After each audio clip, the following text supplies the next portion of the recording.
The graphs of two functions, f of x and g of x, where g of x equals f of x plus h are shown.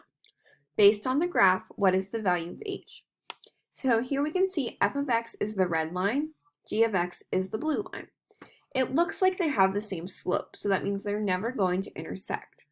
So since their slopes are the same, that means the only thing that has changed is their starting value.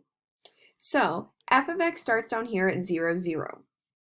And then g of x, we can see has been moved up to have a starting value or a y-intercept of 5, because it's up 1, 2, 3, 4, 5 is where the blue function g of x starts. So if g of x is equal to f of x plus h, the value of h would be how much that blue line has moved up from the red line. So here we go up 1, 2, 3, 4, 5 blocks. So we know the value of h is equal to 5.